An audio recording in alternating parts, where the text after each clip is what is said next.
আজকে আমি মজাদার একটা পিঠে তৈরি করব।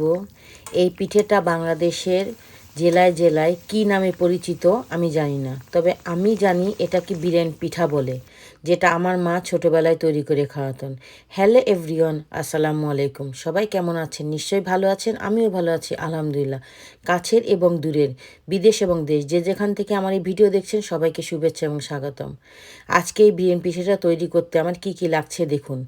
এখানে আমি সামান্য পানি নিয়েছি, আধা কাপের মতো চিনি নিয়েছি, নিয়ে এখানে আমি একটা ক্যারামেল তৈরি করব। ক্যারামেলটা তৈরি করার এই কারণ যে আমি গুড় দিয়ে এটাকে বানাচ্ছি না। তো এখানে একটু কালারের জন্য আমি এখানে একটু ক্যারামেল তৈরি করে নিচ্ছি, যাতে পিঠের কালারটা সুন্দর আসে এজন্য। না হলে আপনি যদি চিনি দিয়ে তৈরি করেন তাহলে কালারটা হবে একদম সাদা হবে, এজন্য যে গুড়ের মতো দেখায়, এজন্য আমি একটু ক্যারামেল তৈরি করলাম। তো এখন এর ভিতরে আমি হাফ কাপের মতো গুঁড়ো দুধ দিব। গুঁড়ো দুধটা দিলে হয় কি টেস্টটা ভালো হয়, এবং গুঁড়ো দুধটা দিলে পিঠাটা খুব মজা লাগে, এজন্য আমি এখানে গুঁড়ো দুধ ইউজ করেছি। যদি গুঁড়ো দুধ না থাকে আপনি শুধু দুধ দিয়েই তৈরি করতে পারেন। এখানে আমি মেজারমেন্ট কাপের 2 কাপ চালের গুঁড়া নিয়ে নিচ্ছি। আপাতত আগে 2 কাপ দিয়ে দেখব কেমন হয়, তারপরে লাগলে আবার দেওয়া যাবে। তো যাই হোক, এখন আমি এটাকে একটা ডিম দিয়ে ব্লান্ডার করে নিব। ডিমটা দিলে হয় কি পিঠেটার টেস্টটাও ভালো আসে। আপনি না চাইলে এটা অপশনাল, না চাইলে সমস্যা নেই। এখন দেখুন হয়ে গেছে, কিন্তু আমার মনে হলো এখানে একটু পানি হয়ে গেছে। আমার মনে হয় আর 1 কাপের মতো লাগবে চালের গুঁড়া। তো আমি আর 1 কাপ চালের গুঁড়া দিচ্ছি, তাহলে 3 কাপ দুধের ভিতরে 3 কাপ চালের গুঁড়ো দিতে হবে। এবং আমি হাফ কাপ চিনি দিয়েছিলাম ক্যারামেল তৈরি করার সময়, আমি আবারও হাফ কাপ চিনি দিলাম। তো 1 কাপ চিনি দিলে হবে। যারা মিষ্টি যেমন খান সেইভাবে দিবেন। আমি একটু মিষ্টিটা হালকা পছন্দ করি, এজন্য 1 কাপের মতো দিলাম। আর যদি আপনি একটু মিষ্টি বেশি পছন্দ করেন তাহলে আরও হাফ কাপের মতো চিনি লাগবে। তো এখন দেখুন আমার কিন্তু তৈরি হয়ে গেছে।